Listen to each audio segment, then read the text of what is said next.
সাথে এমন করে না যখন নাম গোবাই কেটে আসবে ছোট হুজুর আসছে বুঝছো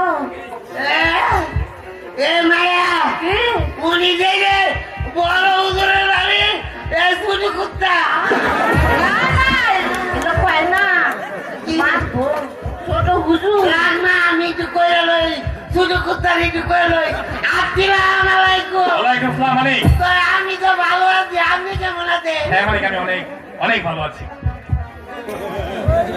এই বলেন হ্যাঁ মালিক। এই অসময়ে